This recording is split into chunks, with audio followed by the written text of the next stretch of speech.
Antara Dua Dunia, sebuah kisah dari Berau, Kalimantan Timur. Aku tidak tahu pasti kapan aku mati, tapi yang kuingat rasa sakit itu, seperti ditusuk dari dalam, seperti tubuhku dikoyak-koyak. Aku ingat suara tangis bayi yang menggema lemah di ruangan bersalin kecil itu. Tangisku tak terdengar. Yang kudengar hanya suara panik dokter dan bidan. Tangan mereka gemetar. Suami menangis. Dan akhirnya, diam. Namaku Ranti. Aku meninggal pada usia 28 tahun, bersamaan dengan kelahiran anak pertamaku. Dan anehnya, setelah aku mati, aku tidak hilang. Hari-hari pertamaku sebagai arwah sangat membingungkan. Aku tidak bisa bicara, tidak bisa menyentuh apapun, tapi aku bisa melihat, bisa mendengar. Aku melayang-layang di antara dinding-dinding tua rumah sakit daerah Berau yang sepi dan sunyi. Anakku, yang ku tahu dari percakapan bidan, diberi nama Arga oleh suamiku. Bayi laki-laki kecil itu masih dirawat di inkubator karena lahir prematur dan lemah.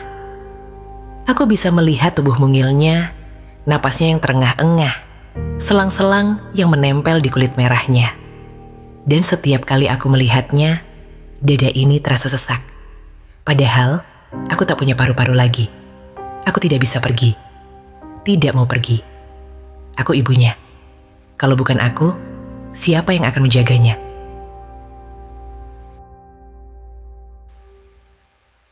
Malam-malam di rumah sakit itu semakin dingin. Bukan karena cuaca, tapi karena aku mulai mencoba berinteraksi. Awalnya hanya hal-hal kecil. Lonceng di meja perawat berdenting sendiri.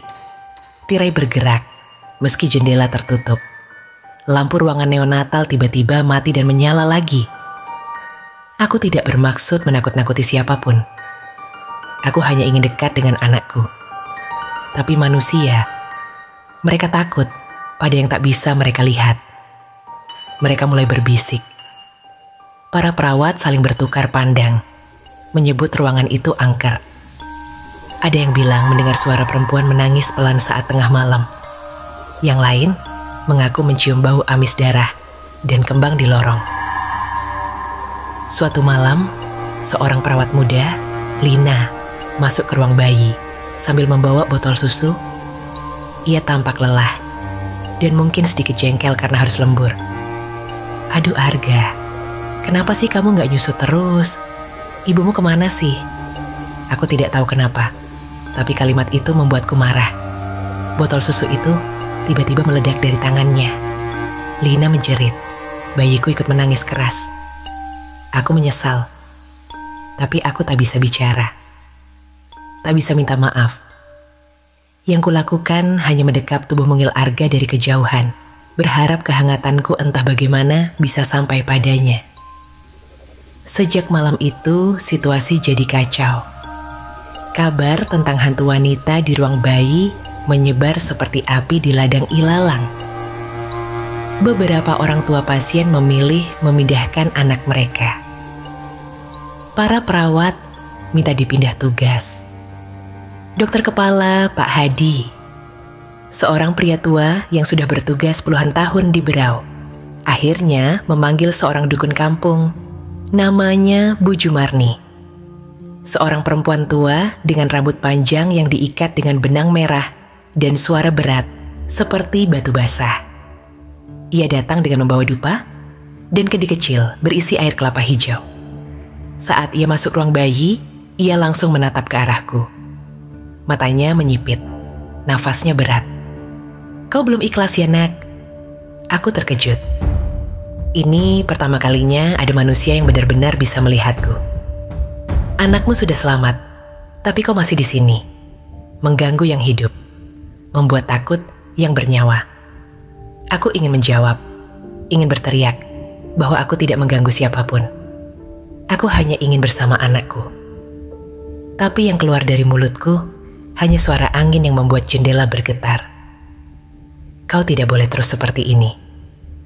Kalau kau tetap menolak pergi, rohmu akan jadi gentayangan. Bisa jadi kuntilanak. Dan anakmu bisa ikut terbawa ke dunia antara. Aku tak tahu apa maksudnya, tapi kata-katanya membuatku ketakutan. Apa mungkin karena cintaku, aku malah mencelakai anakku sendiri? Malam berikutnya, aku duduk di samping inkubator seperti biasanya. Aku menyanyikan lagu Nina Bobo, meski tak ada suara yang bisa terdengar. Tiba-tiba, Arga membuka matanya. Ia menatap lurus ke arahku. Mata bayi itu menatapku seakan ia tahu siapa aku. Ia tidak menangis, tidak merengek, hanya menatapku dengan penuh tenang. Lalu, perlahan mengangkat tangannya yang mungil, seolah hendak menyentuh wajahku. Untuk pertama kalinya sejak aku mati, aku merasa disentuh. Ada kehangatan yang menjalar dari tangannya ke hatiku yang hampa. Aku menangis, atau setidaknya mencoba. Tapi, tak ada air mata bagi yang sudah mati.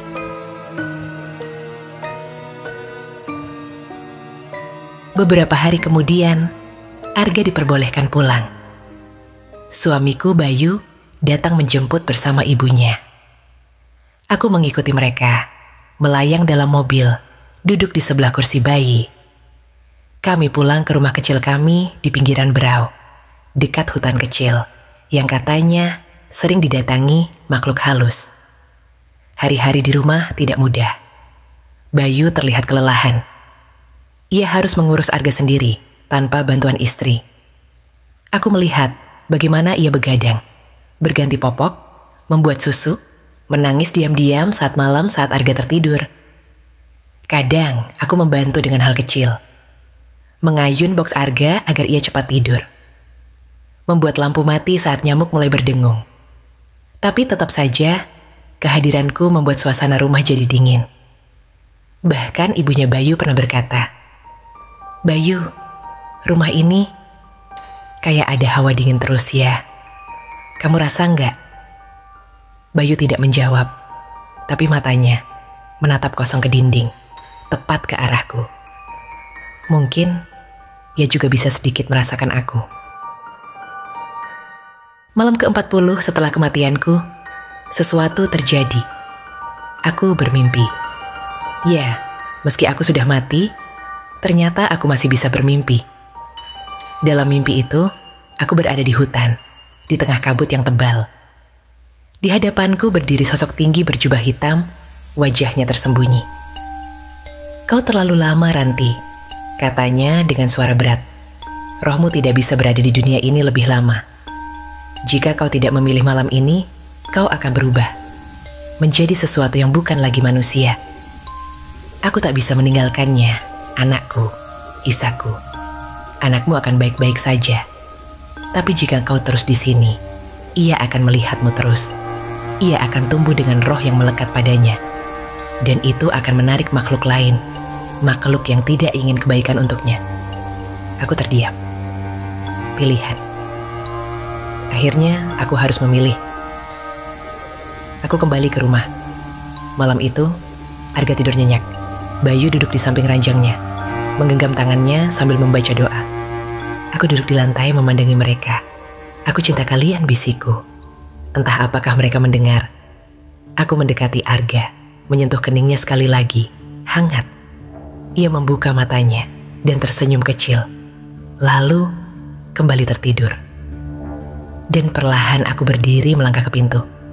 Cahaya mulai muncul di ujung lorong. Hangat, menenangkan. Aku tahu, itu saatnya. Sebelum cahaya menelanku sepenuhnya, aku mendengar suara kecil di kepalaku. Suara Arga. Jelas dan bening, meski ia belum bisa bicara. "Terima kasih, Ibu."